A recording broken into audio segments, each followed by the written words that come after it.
আসসালামু আলাইকুম রহমতুল্লাহ। আশা করি সুপ্রিয় শিক্ষার্থীরা সকলে অসংখ্য ভালো আছেন। তো আজকে আমরা যে প্রশ্নটা নেওয়ার চেষ্টা করেছি সেটা হচ্ছে মুক্তিবেগ কাকে বলে এবং পৃথিবীর পৃষ্ঠ থেকে কোনো বস্তুর মুক্তিবেগের রাশি বা একটি রাশি নির্ণয় করতে হবে। তো প্রথমত আমরা চেষ্টা করি মুক্তিবেগ কাকে বলে এটা জানার। তো মুক্তিবেগটা হচ্ছে আমরা যদি পৃথিবীর পৃষ্ঠ থেকে কোনো একটা বস্তুকে কোনো বেগে বা যে বেগে পৃথিবীর পৃষ্ঠের বাইরে পাঠাই দেবো, পাঠানোর পরে সেটা যদি আর পৃথিবীতে ফিরে না আসে, তো যে বেগে পাঠাইলাম সেটা হচ্ছে আমাদের মুক্তিবেগ।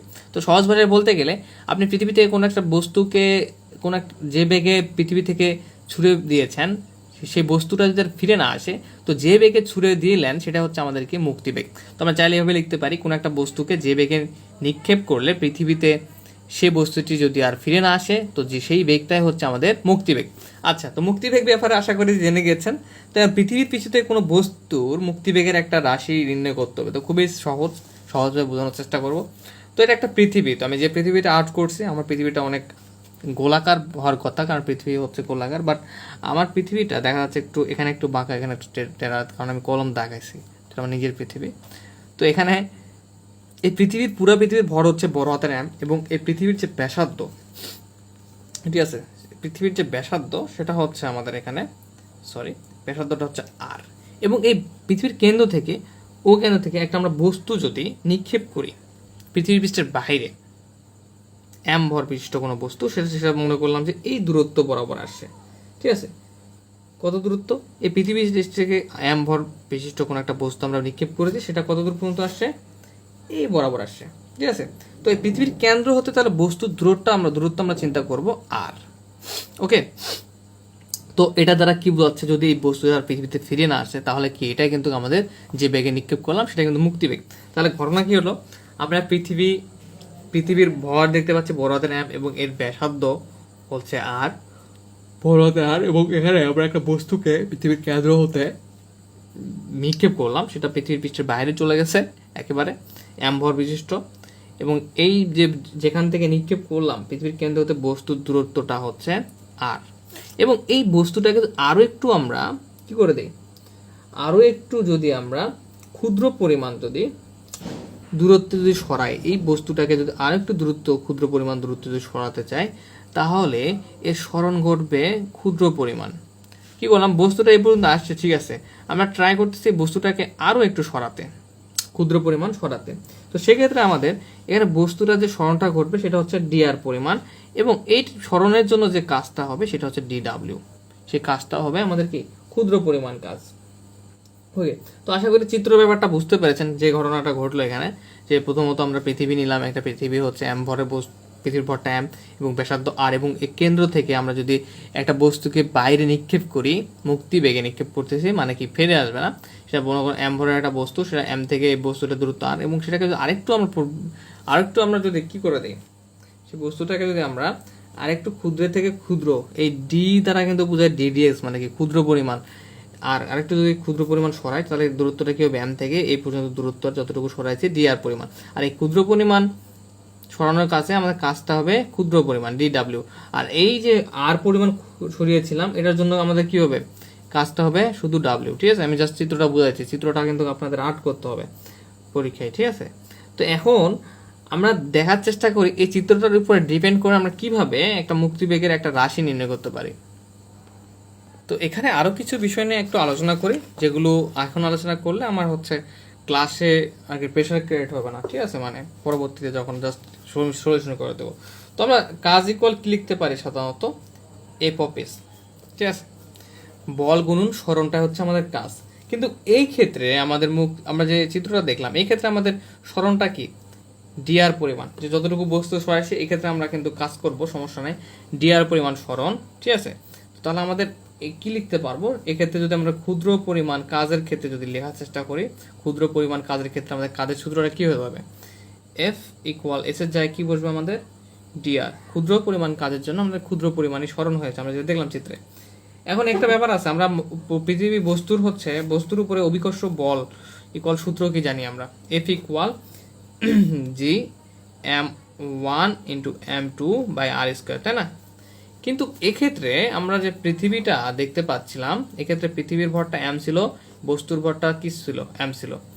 M1 M2 না। তো এই ক্ষেত্রে যদি আমরা এই অভিকর্ষ বস্তুর অভিকর্ষ বলের জন্য আমরা যে সূত্রটা ক্রিয়েট করার চেষ্টা করি তাহলে কীরকম হবে, সরি এটা ডি স্কোয়ার, আসলে মেইন সূত্রটা কি ডি স্কোয়ার, দূরত্ব।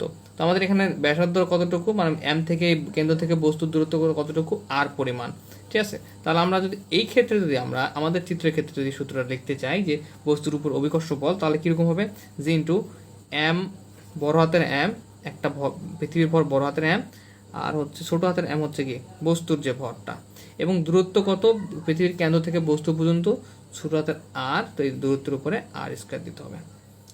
আশা করি এটা বুঝতে পেরেছি। এখন আরো কিছু ব্যাপার জানা জরুরি, সেটা হচ্ছে যে আসলে আমরা যখন বস্তুটা নিক্ষেপ করতেছি সেটা কোথা থেকে নিক্ষেপ করতেছি, মূলত আমরা কেবল হচ্ছে এখানে আর জায়গা থেকে, মানে হচ্ছে আর যে ব্যাসার্ধটা, পৃথিবীর যে ব্যাসার্ধ, এই আর ব্যাসার্ধ থেকে আমরা কি করতেছি, নিক্ষেপ করতেছি। কিন্তু বস্তুটা যাচ্ছে কোথায়, মূলত কোথায় যাচ্ছে আমরা জানি না, অসীমে যাচ্ছে, কারণ সেটা কি ফিরে আসবে না। যদি কোথাও গিয়ে থামে সেখান থেকে যদি ফিরে আসতো তাহলে বুঝতে পারতাম একটা নির্দিষ্ট গন্তব্যের শেষ আছে, বাট এর কি গন্তব্যের কোনো বস্তুর শেষ নেই। তাহলে আমরা কি বলতে পারি, আর থেকে অসীম পর্যন্ত এই বস্তুটা হচ্ছে কি ডিস্টেন্স। তো এখন আমরা যেভাবে পরীক্ষার খাতায় লিখবো বা ব্যাখ্যা করার ট্রাই করবো, সেভাবে দেখি যে কীভাবে আমরা এটা সহজে সমাধান করতে পারি। ওকে, তো প্রথমত আমরা চিত্রটা সুন্দর করে আর্ট করে নিব রুল দিয়ে। এরপরে আমরা এই যে যে ব্যাপারগুলো আলোচনা করলাম এখানে জাস্ট এটা দিলেও হয় না দিলেও হয়, বাট এটা দিব যাতে আমাদের যা টিচার তিনি দেখে ভালোভাবে বুঝতে পারেন যে ঘটনা কী করতেছে। তো নিক্ষিপ্ত বস্তুর ভর আমরা কি ধরেছি এম, পৃথিবীর ভরটা কি ধরেছি বড় হাতের এম, আর নিক্ষিপ্ত বস্তুর ভর ছোট হাতের এম, এবং পৃথিবীর ব্যাসার্ধটা পুরো ব্যাসার্ধটা কি ক্যাপিটাল আর, এবং পৃথিবী হতে কেন্দ্র হতে বস্তুর যে দূরত্বটা ডিস্টেন্সটা কত ছোট হাতের আর, এবং মহাকর্ষ ধ্রুবক জি, আমরা মহাকর্ষ ধ্রুবকটা জি দ্বারা প্রকাশ করি, আর মুক্তিবেগটা হচ্ছে ভি, নিচে একটা ছোট ই দিবেন, মানে বোঝাচ্ছে স্কেপ ভ্যালোসিটি, মানে হচ্ছে কি মুক্তিবেগ, ঠিক আছে। তো আমরা যে কাজটা করব, তো বস্তুর উপর আমরা জানি অতএব কি, অতএব বস্তুর উপর অভিকর্ষ বলটা তাহলে কি হবে, আমি একটু আগে দেখলাম অভিকর্ষ বল কি লেখা যায়, এফ ইকুয়াল, তাই না। তো এফ ইকুয়াল এই চিত্রের ক্ষেত্রে কিভাবে লিখতে পারবো, আমি একটু আগে এক্সপ্লেন করলাম, জি ইন্টু বা এভাবে লিখতে পারি, সমস্যা নাই, জি পৃথিবীর ভর ইন্টু বস্তুর ভর দূরত্বের উপর স্কোয়ার। ওকে, তো এখন এই বলের বিরুদ্ধে আমাদের যে অভিকর্ষ বল বিরুদ্ধে এই ক্ষুদ্র ক্ষুদ্র ডিআর দূরত্ব সরাতে আমরা এখন বস্তুটাকে কি করব, বস্তুটা এ পর্যন্ত গেছে বুঝতে পারলাম, কিন্তু বস্তুটা তো দিয়ে শেষ না, আরও যাবে। তো আমরা ভাবলাম যে আরও ডিআর পরিমাণ সরে গেছে। তো এক্ষেত্রে আমরা যে কৃতকাজের পরিমাণটা পাবো সেটা কি লিখতে পারি, তো আমরা লিখবো যে এই বলের বিরুদ্ধে, আমি কিন্তু এই শর্টকাট ব্যাপারগুলো আগে আলোচনা করে ফেলেছি যাতে আপনাদের কোনো প্রবলেম ফেস নয়, বিরুদ্ধে ক্ষুদ্রাতি ক্ষুদ্র কত দূরত্বে গেছে, আমরা ডিআর দূরত্বে সরাতে, তাই না। চিত্র দিয়ে কিন্তু আমরা কিন্তু ধীরে ধীরে কিন্তু আমরা যে লেখাগুলো লিখবো, দেখবেন আমি যে বিষয়গুলো আলোচনা করলাম সেই বিষয়গুলো চলে আসবে। সরাতে কৃত কাজের পরিমাণ, তো কৃতকাজের পরিমাণটা কি দাঁড়াবে, ডিডাব্লিউ ইকুয়াল ক্ষুদ্র পরিমাণ সরিয়েছি, তার ফলে কি ক্ষুদ্র পরিমাণ কাজ, এফ এস, এস এর জায়গায় কি বসবে আমাদের, এস হচ্ছে সরণ, কিন্তু এই ডি এর দ্বারা এখানে সরণ বোঝাচ্ছে যে ক্ষুদ্র পরিমাণ সরে গেছে, মানে সরণটা এখানে হচ্ছে কত ডিআর পরিমাণ। তাহলে আমাদের যে কাজের সূত্র সেই সূত্রটা অ্যাপ্লাই করলাম। এফ ইকুয়াল আমাদের মূলত কি, আমরা এফ ইকুয়াল এখানে বস্তুর উপর অভিকর্ষ বলটা দেখলাম, সেটা হচ্ছে জি এম ছোট হাতের এম বড় হাতের এম বাই এম, তাই না, এফ ইকুয়াল। তো আমরা এটা বসাই দিলাম, আর এখানে তাহলে থাকবে কি আমাদের নিচে আর স্কোয়ার, আর এখানে আমাদের কি থাকতেছে এই যে ডিআরটা থেকে যাচ্ছে, তাই না। আচ্ছা, তো আশা করি এতটুকু ক্লিয়ার। তো এখন ঘটনা যেটা বললাম একটু আগে, যে আমাদের বস্তুটা যেখান থেকে নিক্ষেপ করতেছি সেটা ব্যাসার্ধ কই থেকে শুরু হচ্ছে, মানে নিক্ষেপ করার সময় আমাদের আরটা ডিস্টেন্সটা কই থেকে শুরু হচ্ছে, আর থেকে, এই যে বড় আর ইকুয়াল হচ্ছে আর থেকে, আর যাচ্ছে কোথায় দূরত্বটা কই যাচ্ছে জানি না। পৃথিবী পৃষ্ঠ থেকে যখন বের হচ্ছে, দেখেন যখন বের হচ্ছে এই যে পৃথিবীর ব্যাসার্ধ আর থেকে কিন্তু কি এই ডিস্টেন্স শুরু হচ্ছে, কিন্তু কোথায় যাচ্ছে আমরা জানি না, কারণ মুক্তিবেগের যে বস্তুটাই কই যায় আমরা কোনোভাবেই বুঝতে পারবো না, কারণ যেতেই থাকবে এর কোনো নির্দিষ্ট গন্তব্য নাই, পৃথিবীতে ফিরে আসবে না। তো যার ফলে এই আরটা হচ্ছে একবার বড় হাতের আর থেকে শুরু হচ্ছে এবং শেষ হচ্ছে কোথায় গিয়ে, অসীমে গিয়ে, ঠিক আছে। এই পৃথিবীর ব্যাসার্ধ থেকে শুরু হচ্ছে এবং শেষ হচ্ছে কোথায় গিয়ে, অসীমে গিয়ে। সো আমরা এখানে একটা লিমিটতে সমাকলন করে আমরা কি করে ফেলতে পারি, কাজের পরিমাণটা বের করে ফেলতে পারি। মোট কাজের পরিমাণটা, এটা ক্ষুদ্র কাজের পরিমাণ বের করেছি। আচ্ছা, কেন ক্ষুদ্র কাজের পরিমাণ বের করলাম সেটা বুঝতে পারবেন আপনারা। তো আমি যাচ্ছি যে এই পেজে আর না করতে, এই পেজে হচ্ছে জায়গা কম।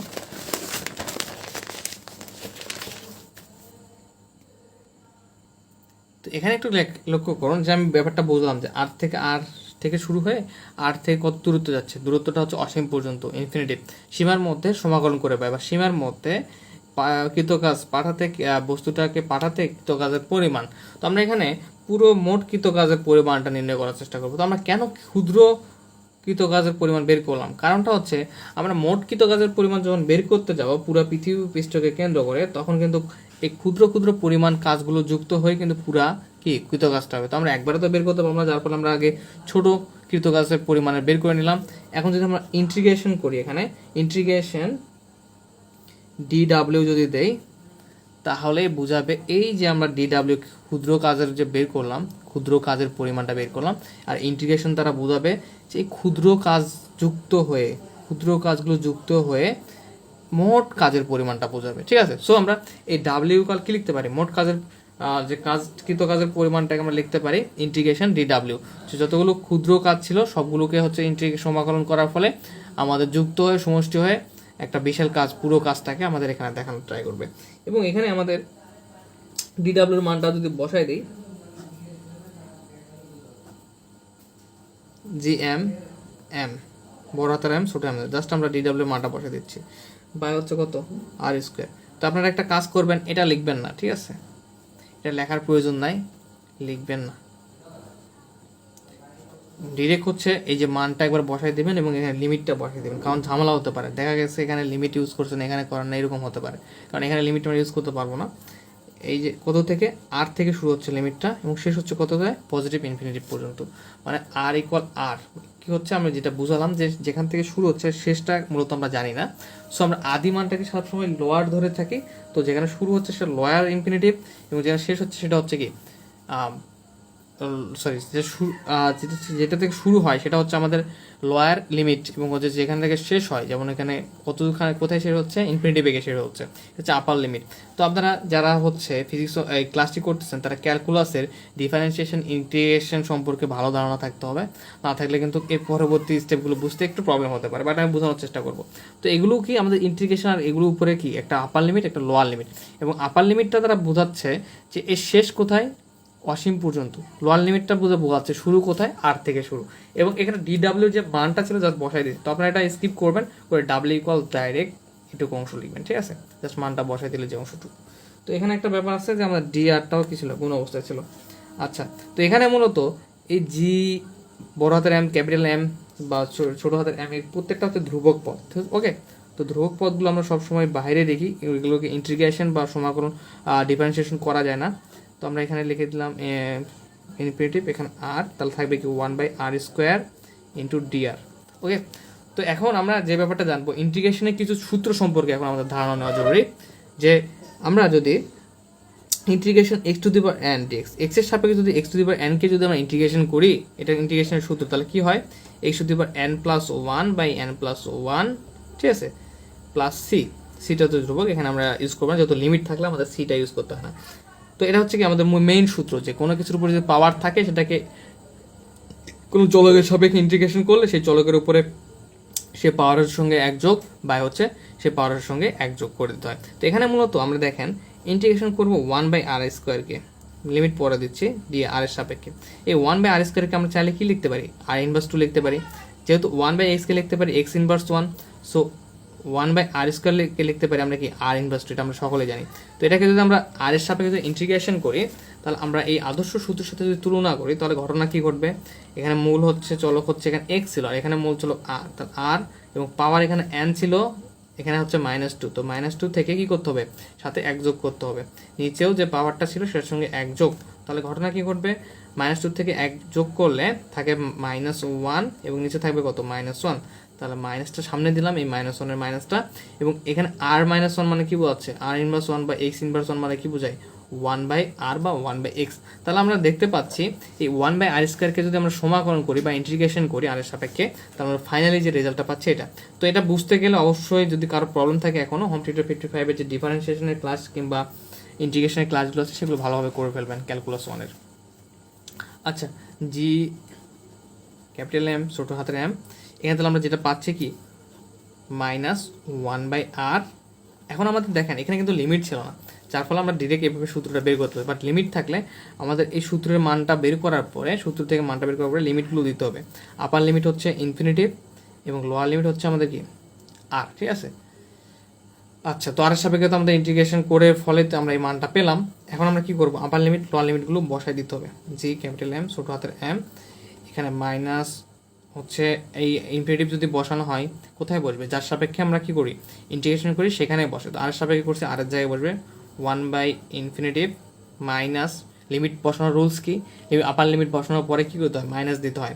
তো মাইনাস দেওয়ার পরে এখানে আমরা কি বসাবো লোয়ার লিমিট। বাট এই মাইনাসটা যখন সূত্রের মাইনাসটা সামনে একটা মাইনাস আছে, সূত্রের মাইনাসের সঙ্গে গুণ হয়ে কি হয়ে যাবে, মাইনাসে মাইনাসে পজিটিভ হয়ে যাবে, প্লাস হয়ে যাবে। দেখেন এটা কিন্তু মূলত বাইরের মাইনাস, যখন এই আপার লিমিট বসাবো বসানোর পরে আরেকটা মাইনাস আসবে, বাট এই বাইরের মাইনাসটা যখন ভিতরে ঢুকাই দেবো তখন কিন্তু মাইনাস মাইনাসে প্লাস হয়ে যাবে। আর আরটা যদি এখানে ঢুকাই দেয় তাহলে 1/r, ঠিক আছে।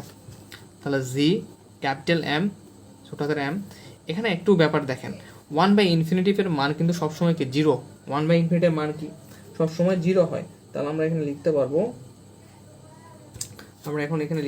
তাহলে কি এই মানটা যদি জিরো হয় তাহলে এই জি m/m এর সাথে 1/rটা কি থাকবে, গুণ অবস্থায় থাকবে। তাহলে এখানে আমরা চাইলে এভাবে লিখতে পারি জি m বড় হাতের এম ছোট হাতের এম বাই হচ্ছে এই ক্যাপিটাল আর। তো আপনারা জানবে কোনো কিছু দিয়ে যদি আমরা ইনফিনিটিভকে যদি ভাগ করি বা ইনফিনিটিভ দিয়ে কোনো কিছু ভাগ করি সেটা মানটা কি হয় সবসময় জিরো হয়। সো এইটার মানটা হচ্ছে আমাদের জিরো আসছে, ঠিক আছে অলরেডি। তো জিরো আসলে যেহেতু 1/r থাকবে, তো এটার সাথে তো 1/rটা গুণ অবস্থায় আছে, তো একে গুণ করে দিলাম, তাহলে ইন্টু 1/r হয়ে যাবে। তো gm/r পেলাম। এটা কি কি ইকুয়াল পেলাম আমরা, আমাদের যে মোট কৃত কাজ ইকুয়াল পেলাম, ঠিক আছে। মোট কৃত কাজ কি ডব্লিউ, আমাদের ডব্লিউ চেহারাটাও মার্শাল্লাহ খুবই অদ্ভুত। আচ্ছা, তো এখন কি করতে হবে আমাদেরকে, আমাদের মূলত বলছে কি যে মুক্তিবেগের রাশি নির্ণয় করতে। তো মুক্তিবেগের রাশি নির্ণয় করতে গিয়ে আমাদের কৃতকাজের রাশিটা বের করতে হলো বা কৃতকাজটা বের করতে হলো। এখন আমরা মুক্তিবেগের রাশি নির্ণয় করবো। তো মুক্তিবেগের রাশি নির্ণয় করতে গেলে আমরা দেখতে পাবো যে গতিশক্তির জন্য বস্তুটির বেগ যদি আমরা মুক্তিবেগ ধরি, মুক্তিবেগ যদি হয় যে বস্তুটি যেটা যাচ্ছে যদি মুক্তিবেগ হয়, তাহলে আমরা লিখতে পারবো কি গতিশক্তি ই কে ইকুয়াল ডাব্লিউ লিখতে পারবো, ঠিক আছে। গতিশক্তি ইকুয়াল কৃতকাজ লিখতে পারবো কখন, যদি গতিশক্তির জন্য বস্তুটির বেগ হচ্ছে স্কেপ ভেলোসিটি হয়, ঠিক আছে। তো আমরা এখন লিখবো যে গতিশক্তির জন্য বস্তুটির বেগ যদি এই ভি ছোট হাতের ই দিলাম, মানে এটা কি বোঝাচ্ছে মুক্তিবেগ বোঝাচ্ছে। যদি মুক্তিবেগটা হয়, গতিশক্তির জন্য বস্তু যদি মুক্তিবেগ হয়, তাহলে আমি লিখতে পারবো ই কে ইকুয়াল লিখতে পারবো ডাব্লিউ, ঠিক আছে। তো মূলত এখান থেকে আমরা আমাদের যে স্কেপ ভেলোসিটি বা মুক্তিবেগ সেই রাশিটা বের করতে পারবো। তো গতিশক্তির জন্য বস্তুটির বেগ বলতে কি বোঝাচ্ছে, তো আমাদের যে বস্তুটার বেগের এটা গতিশক্তিটা কার সমান, কাজের সমান হবে সবসময়। গতিশক্তিটা যতটুকু যাচ্ছে সেটা কি সে ততটুকু কাজও হচ্ছে। তো আমরা এখানে গতিশক্তি ইকুয়াল আমরা কি কাজটা লিখে ফেলেছি, এবং এখানে গতিশক্তি ইকুয়াল আমরা কি জানি হাফ mv²। বাট এখানে আমরা ভিটা কি আমরা স্কেপ ভেলোসিটি মুক্তিবেগ নিয়ে ফেলছি, সো আমাদের কি দিতে হবে ভিই দিতে হবে, বেগটা হচ্ছে ভিই², ঠিক আছে। আপনারা ভি না দিয়ে জাস্ট ভিও দিতে পারেন, বাট মুক্তিবেগটাকে যেহেতু আমরা ধরে নিয়েছি যে ভিই মানে কি স্কেপ ভেলোসিটি, সুতরাং ছোট হাতের ইটা দিয়ে রেখেছি। তাহলে গতিশক্তি ইকুয়াল আমরা সূত্রটা আশা করি সকলেই জানি যে ই কে ইকুয়াল লেখা যায় কি হাফ mv², বাট এখানে v² দিয়েছি কারণ এখানে কি মুক্তিবেগটা নির্দেশ করতেছে।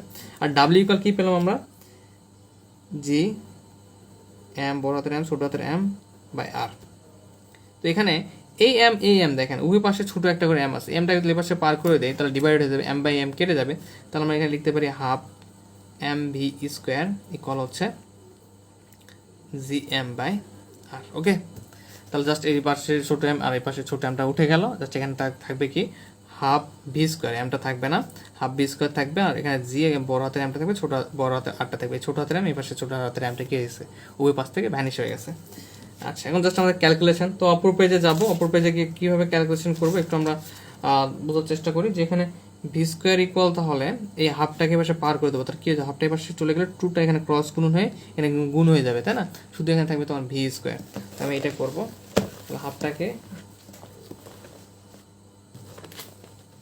হাফটাকে অপর পাশে পার করে দিচ্ছি, তাহলে থাকবে ভি স্কোয়ার ইকুয়াল 2gm, বড় হাতের নাম কিন্তু 2gm/r। ওকে, তো এখন আমাদের এখানে ঘটনাটা কি ঘটবে, আমরা যদি অভিভাবকের রুট ওভার বর্গমূল করে ফেলি, রুট ওভার 2gm/r, তাহলে ঘটনা কি ঘটবে, এখানে স্কোয়ার রুট কেটে যাবে, শুধু ভিই থাকবে। আর এখানে রুট ওভার হওয়ার ফলে আমরা একটু একটা বিষয় জানার চেষ্টা করি, মহাকর্ষ ধ্রুবক ইকুয়াল কি লেখা যায়, আমরা জানি যে হচ্ছে জি এম বাই হচ্ছে আর স্কোয়ার লেখা যায়, ঠিক আছে? তো আমরা এখানে এই জায়গাটাকে এমনভাবে তৈরি করবো যাতে G M by R square চলে আসে। তো দেখা যাক, 2gm আর স্কোয়ার লিখে দিলাম, আমাদের যেহেতু জিএম বাই আর স্কোয়ারটা প্রয়োজন মুক্তিবেগের রাশি মান নির্ণয় করতে গেলে, যেহেতু এখানে আর ছিল, আর ইন্টু আর মিলে কি আর স্কোয়ার হয়, তাহলে এখানে আর স্কোয়ার হয়ে গেছে, একটা আর বেশি নিয়ে ফেলছে, সেখানে একটা আর গুণ করে দেবো। তো এই আর বাই আর স্কোয়ার মানে কি বোঝাচ্ছে, আর বাই আর ইন্টু আর, মানে একটা আর আরেকটার কেটে গিয়ে যে নিচে 1/rটা ছিল প্রথমত, সেই 1/rটাই থাকবে। তো সো আমরা আর স্কোয়ার করে ফেলছি নিচে যেহেতু, সো আমরা কি করলাম, একটা হচ্ছে আর এক্সট্রা গুণ করে দিলাম, তো কাটাকাটি হয়ে শুধু আরটা থাকে। তো এখানে তাহলে ঘটনাটা কি ঘটবে একটু দেখি, √2gm বাই আর স্কোয়ারের জন্য আমরা কি বসাতে পারবো, মহাকর্ষ ধ্রুবক জি বসাতে পারবো জিএম বাই আর স্কোয়ারের জন্য, আর এই আরটা তো এখানে গুণ অবস্থা ছিল থাকবে। তাহলে আমরা মুক্তিবেগের রাশিমালা যেটা পাচ্ছি সেটা হচ্ছে ভি ইকুয়াল 2gr। তাহলে আমরা অতএব লিখতে পারি যে অতএব ভি ইকুয়াল হচ্ছে √2gr। এটা আমরা কি, যেহেতু আমরা জি ইকুয়াল এখানে লিখতে পারি, যেহেতু জি ইকুয়াল হচ্ছে জি এম বাই হচ্ছে আর স্কোয়ার। তো ফাইনালি আমরা বলতে পারবো যে এটা হচ্ছে আমাদের কি, মুক্তিবেগের রাশিমালা। অতএব এটি নির্ণয় মুক্তিবেগের রাশিমালা। তো আশা করি ক্লাসটা এনজয় করেছেন, কোথাও বুঝতে প্রবলেম হলে জানাবেন, খুবই সহজভাবে বোঝানোর চেষ্টা করেছি। আর অবশ্যই হোম থিয়েটার ফিডব্যাক পরিবার শুনে থাকবেন। ধন্যবাদ, আসসালামু আলাইকুম।